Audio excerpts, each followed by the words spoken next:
Howdy, folks. Darren Ray Fallon Hill here, and we're going to talk about workers' comp, labor and industry, politics, and our revolution, and work comp lawyers, and we're going to talk about morals and ethics and professionalism in the work comp industry. Welcome to my show today. Yeah, folks. On all seriousness here, we've had some issues come up in our what do we call it? Anyways, one of our Facebook injured workers Facebook groups, work comp stories, workers comp stories. We've had a few groups, but what we've had happen is we've had some our revolution folks go around and try to shut us down. Everywhere we try to get our cry out for some minimum federal standards that Senator Sanders told us we needed in 2015, and so for 5 years now we've had this conspiracy for anything else, a better way to say it, and it's a conspiracy theory that I ran by my mental health therapist, and she seems to agree with me. So it's kind of frustrating, and she kind of asked too, why is it these people are doing this to you when they should be helping you instead of pushing you away with your issue? Anyways, I digress, because what happened in this injured workers group that's been around for like almost 8 years now, or at least a good 5 years, I think, maybe, or 3 or 5. I can't know how long this, but it's been a few years now, 3 to 5 years, and a lot of the long-time injured workers are on there, ones that won their cases, ones that haven't won their cases. And so it was what I've been there trying to share my information, and the guy who runs it kind of lets both sides have their voices heard.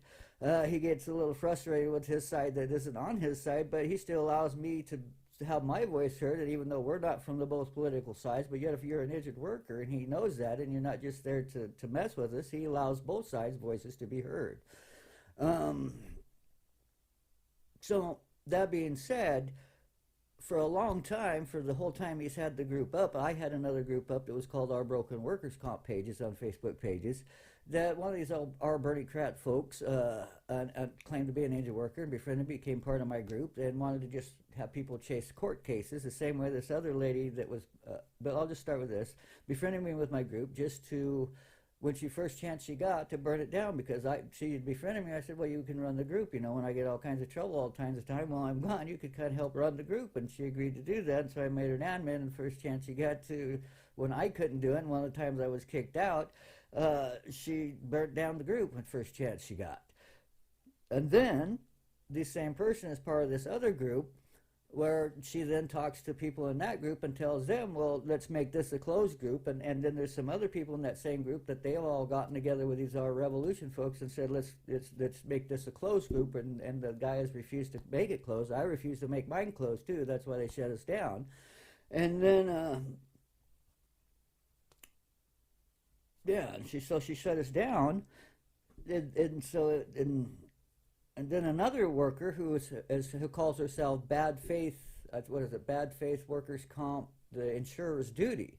She'd also befriended me in about 2015 when I was asking for the minimum federal standard that Sanders needed, and she said she wasn't with the Our Revolution folks, but that she was going to go on a radio talk show that I was invited to go on with a lady that was U.S. candidate, Our Revolution U.S. candidate, Gigi Ferguson, who was doing a Moral Mondays, a Reverend Barber radio talk show host and show on Moral Mondays, and she wanted us to come be a part of that, and I refused to do it because I felt they were just going to use our injured workers' grief to push and sell Medicare for all in whole Washington. Well, they were refusing to put our issue on the table. And so I refused to go on the show because I figured they'd follow me up with somebody to dispute whatever it was little crazy man was saying. And sure enough, they come on and use some farm worker after she had spoken to come and say how bad things are, and we need the Medicare for all, and so basically they used our injured workers' grief to push their agendas that they've lost on for 5 years now, while not helping us put our issue on the table. And so it was frustrating because I had talked to that injured worker on the phone and told her I wasn't gonna go on the radio show, and she ended up going on it, and it didn't help any of us. And then since then she's had people being chased around on these frivolous lawsuits that go nowhere. And she's talking to other people that that's what we need to do. We need to sue them. We need to get them through the courts. We have to do it this way. No, there's some other ways to do and get our issues addressed here, and that's the minimum federal standards that we were told by Senator Sanders. So some of these people flying these Senator Sanders flags and populist flags, it turned out to be like U.S. candidate Tamborini Borelli here. Ended up, she was a whole Washington candidate and a Berniecrat behind her head, and it turned out she was for Trump the whole time. And she spilt the beans at the end and said, "Gee, Trump's the Messiah," and that we thought Bernie Sanders was. So they flipped on us. So basically, this Our Revolution group seemed to be also here in my state wanted me my Jason Call for Congress, who was also with them and was my local PCO Democrat. And was with our revolution folks in 2015, said he was going to try and get us some help, and he come back and only offered us a state fix that was never did come to fruition, and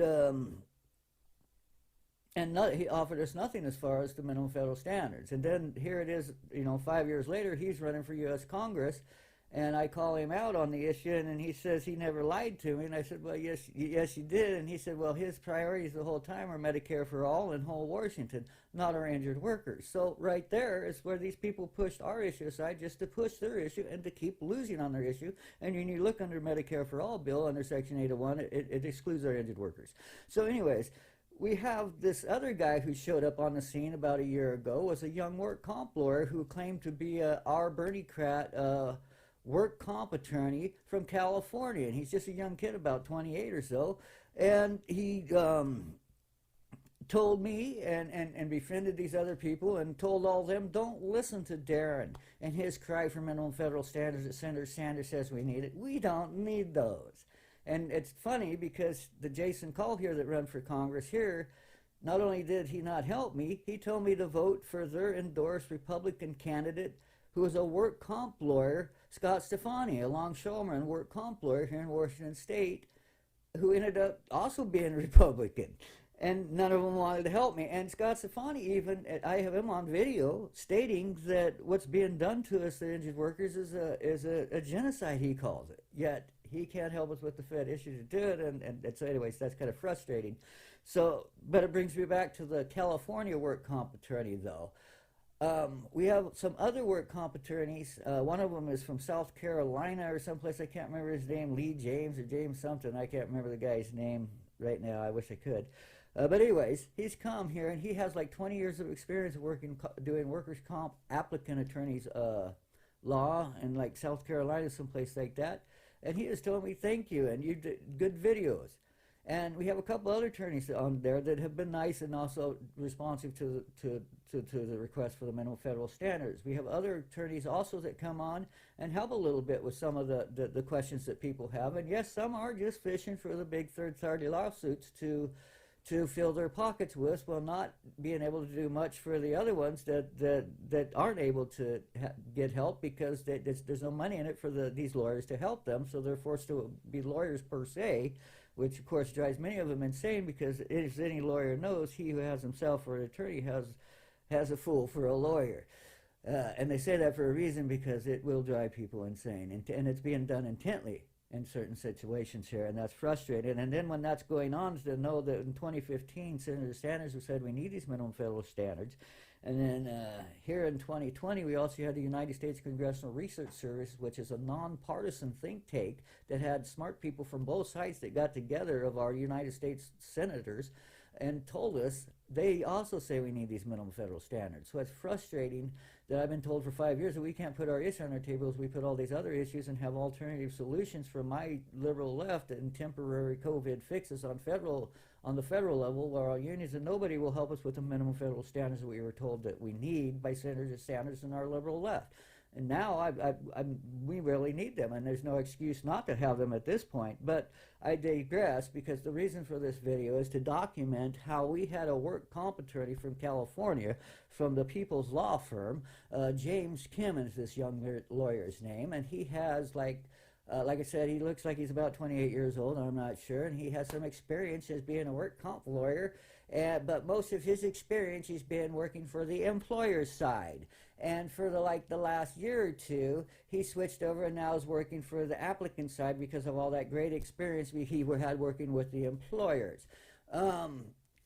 Yet he seems to feel a need to come to our groups as he's fishing for the third-party lawsuits with deep pockets in California, so that he can, and also to spin the narrative here, basically, to tell people that don't listen to Darren Fonso and his cries for minimum federal oversight. The injured worker that I've had communications with him and told him I have mental health conditions, and my pension memo from the LNI, Washington State LNI, states right in it that I have mental health conditions due to all of this, and so does my SSDI, which I also want. I had, like I said, 8 years having to be my own lawyer per se.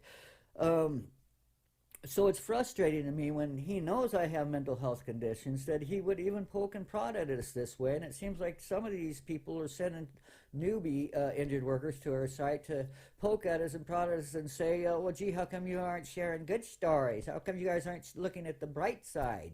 Well, part of the reason is because we're trying to get the bad stories addressed here, and that was the whole purpose of the group to start with, is to get our stories, work comp stories told. It's not actually so much the ones that are good, but the ones where people are being harmed. If things are being good, why would we need for the Facebook sites in the first place? But anyways, it's frustrating that it seems like a group of people have wanted to close this person's page down, because they don't want, like, basically this little liberal calling out Senator Sanders on which is more a conservative-leaning group of people on this other page. And it's kind of frustrating because we should be hearing both sides, and this man's allowing us to do this, but people want to shut us down. And if injured workers, longtime injured workers, have come to that site and have been sought knowledge from each other and know what is, some of them have been 8 years, 10 years, 15 years, 20 years, 30 years in this process that has not worked for some of them. And so they're sharing their stories and trying to get help and get the issue addressed with the minimum federal standards that even Senator Sanders says we need. Yet these Berniecrats are all telling us, no, we don't need it. Be quiet. And for 5 years, Senator Sanders ran for president and never said a word about our issue, as he would try to get $15 an hour for Amazon injured workers. He even used injured Amazon worker Shannon Allen's homeless story, because she was sleeping in an Amazon parking lot, to sell $15 an hour. She was frustrated with that because she wanted rank and file committees to be talked about rather than unions. And so she felt he used her, and yet nobody wants to talk about that, and nobody wants to talk about the fact that he basically, was two-faced. And there's no other way to say it. You can't, say that we need this, and then when you had the opportunity to speak up in the voice box for 2 presidential cycles, and all you could do is use our grief to sell $15 an hour and Medicare for all, while not saying anything about the need of minimum federal standards, is frustrating, because it seems like you want to fight for more food on the slave's table, which I agree with, and I agree with a healthier slave. But if all we do is a healthier, well-fed slave that's more productive for the master, but the master is allowed to throw us out once they're done with us, then it's kind of frustrating, because Medicare for All excludes us and leaves us behind in Section 801, just like was done in Canada and Australia. So we can't say this is going to be for care for all when the injured workers are going to be excluded, and nobody's being honest about that and telling us about that. And so it's frustrating when we're told, gee, if we talked about your issue, our issue would sink, is what we were told by Jason Call and Tyler Vega. And so our issue for 5 years now, basically the Med for All folks have had their foot on our injured workers' federal oversight throats, is how I look at it. But I still digress, because this is about the unprofessionalism and the unethical and the immoral behavior of this work comp attorney, James Kim, out of California, who would go to mess with somebody such as myself and my mental health, and to tell me that I'm wrong on an issue I'm clearly right on, because my mental health therapist has said I was right. I talked for 45 minutes the other day to Washington State Bob Hasagawa on this issue, and he's agreed, and has even said that stated to me he would help to write a letter possibly. We're still working on that one. But he did state to me that I was correct after a 45-minute conversation and hearing me out. And then I also have Rosa Calderon, who's also, I've caught on camera breaking in 2 minutes workers' comp down beautifully in California, and also she talks about the need for the federal oversight, and she's a Berniecrat surrogate, and she is in private messages on the side telling me, Darren, you keep at it and you keep calling people out on our politicians out on this issue. So when I have work comp lawyers with 20 years experience on that same site telling me, Yahoo, go Darren, yet I have this young Berniecrat coming to this group and his flock of little lemmings, it seems like, that all seem to be with this Our Revolution crowd, that want to, also as part of this Our Revolution crowd, let's talk about David Strider and Larry Elger from the progressive group of people who told us to vote for their candidate, Scott Stefani, who is a log cabin Republican. And he doesn't agree with the minimum federal standard. So anyways, it's frustrating to me that I have these folks seeming to try to manipulate and spin the narrative and come and impugn the injured workers. And what worst of all, they're trying to trigger us. And if it was just me, it would be one thing. And if he hadn't told me he was a Berniecrat, that would be another thing. I would say, well, he's just an applicant as attorney, fucking. But he's not. He's there claiming to be our Berniecrat and an applicant's attorney. And he's even told an injured, and that's the whole point here. If it was just me, it'd be fine. But there's other injured workers in this group that have been there through hell. And there's one that he told that has been through a gauntlet for like 30 years. He told that old man that you're just a little chihuahua who's on the other side of the fence, barking loudly, who's been beat down too many times and nobody's ever going to hear you. How is that an applicant's attorney in the state of California, James Kemp? And I'm calling on his boss as well to address this issue, because you can't call yourself the People's Law Firm and you can't call yourself an applicant attorney, sir, when your man seems to be only wanting to fish for the big fish.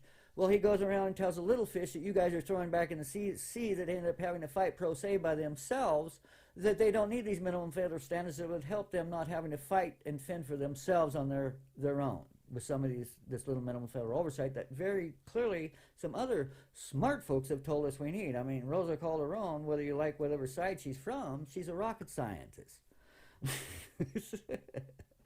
But anyways, I digress. This other work comp lawyer, this young lawyer, with his vast 2 years of knowledge, wants to tell these long-time injured workers that have mental health conditions, and proof of it, like myself, they seem to come to our group to try to trigger us and poke at us and try to get us to close the group and try to angst us into conversations where we get all agitated, and they say, well, you talk all gibberish, and they say, or to get us to say something threatening, then they can close that out and close that one down and close that guy down. It's like a concerted effort by the Our Revolution Berniecrats and some injured workers who seem to be led around by the nose by a group of small businessmen who are manipulating our injured workers movement here in America. Injured workers like myself have cried out for help for 5 years. And like I say, it's unprofessional, and it's not ethical, and it's not moral.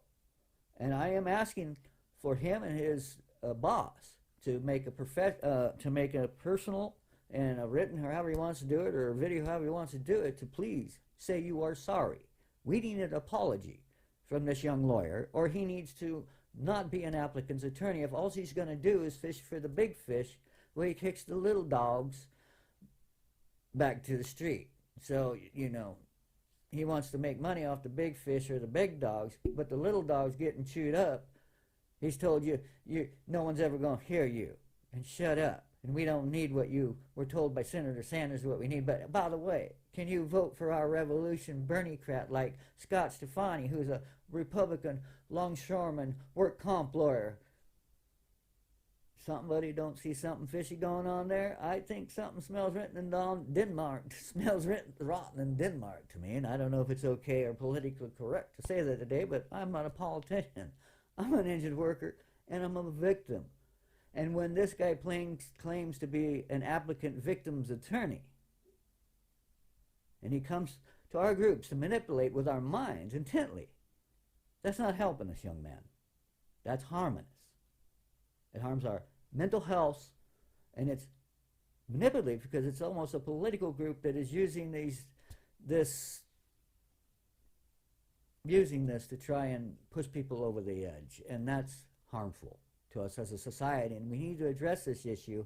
And that's why I come back to the whole thing. Well, you guys want to talk about just the good. Well, I worked at the University of Washington Medical Hospital, and I was a patient care tech for 15 years in our hospitals for our last 30 years of a working career for construction, 50 years before that, 15 years before that. Where was I going to go with that? Anyways, I can't remember where I was going to go with that. You don't help our mental health is kind of where I was kind of going at. I just don't know where I was going to head down the road. And sometimes I lose my thought because that is what happens. We do lose our trains of thoughts. But it is frustrating that we have this guy coming to seeming to intently poke at us when other people are telling us we're correct. And so it's just not. I don't. How can any injured worker maintain their sanity when we're told by our federal government in 2015 by Senator Sanders, Patty Murray, and Tom Perez in a letter to the Department of Labor when Tom Perez run it, that we needed these minimum federal standards to stop a war on our injured workers. Yet 5 years later, for 5 years, everybody went silent. I don't know. I'm kind of losing track of mind here, and that's part of my problem. I do take meds for my mental health conditions, and that's another thing. This lawyer knows that. That's why it's frustrating that we would even come and want to taunt with the little ones that they throw back and don't even try to help us and tell us we're little dogs and little fish. And I mean, pretty much, yeah. And nobody hears the little dogs barking.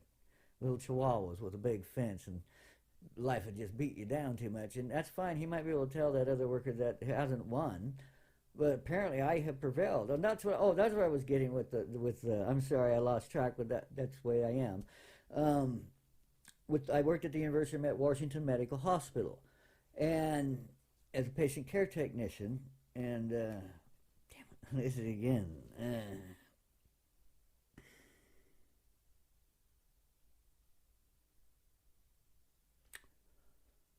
Anyways.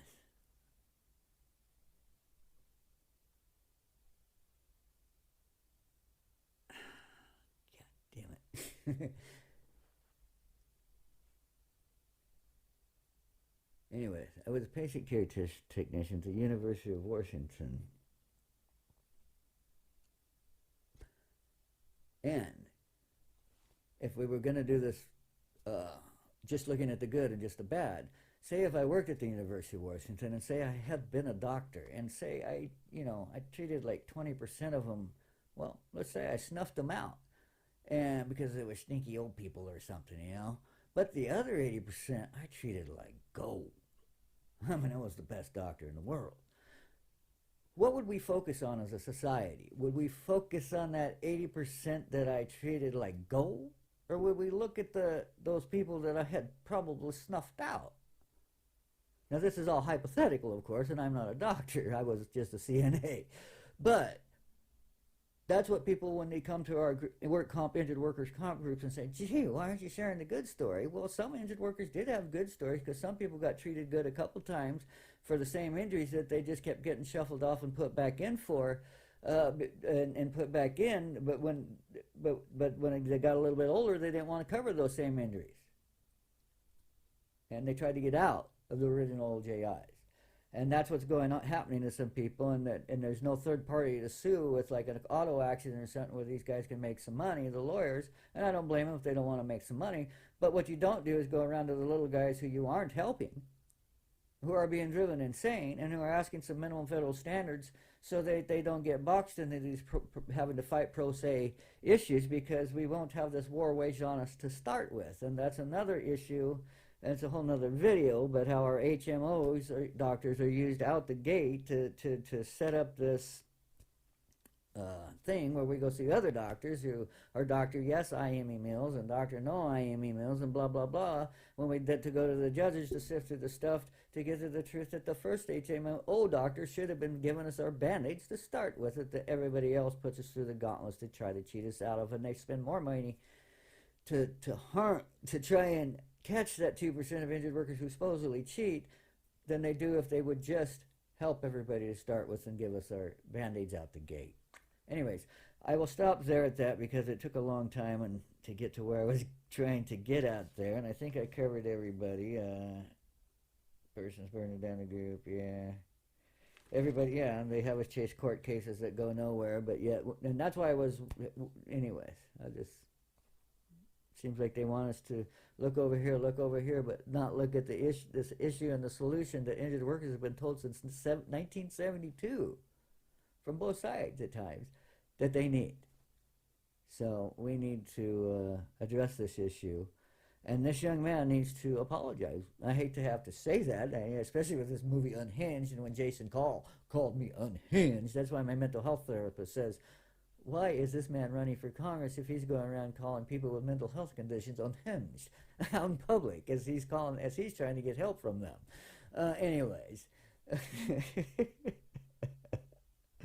if I wasn't going through this, I would have never dreamed of it. You can't make this stuff up. I can't, but nonetheless, this other work comp lawyer who's gone to our groups, who's done this to us, doesn't realize that we're older injured people, yes, but we're all networked across the nation, and even Canada and Australia all together, and we're watching all this go down as this man pretty much assassinated me and my integrity for standing up and fighting what Senator Sanders told us we need when he claims to vote for our revolution people, when it was their guru that told me I needed this stuff a long time ago. And it's not just him. Like I say, it's a lot of other people, and we've needed this since 1972. So it's very frustrating. And that's what it was, the unhinged. Yeah, with, Jason called me unhinged. Well, what I want to say is that I want this young lawyer to say he's sorry. That's right. I would like a professional statement from him to this Facebook group that he's fishing in for big fish, to come back and say he's sorry to the other injured workers. He's deeply offended, and he tried to trigger, as he told us we don't need our issue that we've been told since 1972 on the table. This is egregious, it's outrageous, and I am calling upon his boss at the People's Law Firm out of Sacramento, California, I believe it is, to please discipline this lawyer in-house and have him make an apology. It's really simple. All you got to do is say, I'm sorry. Thank you. Have a good day. Document, document, document everything.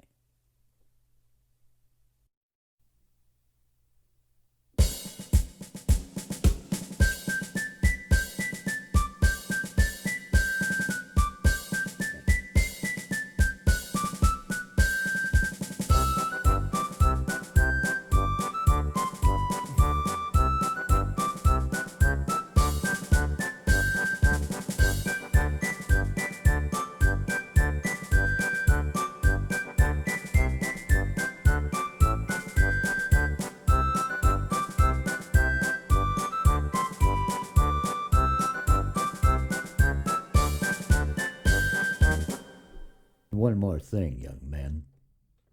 Wolf, wolf.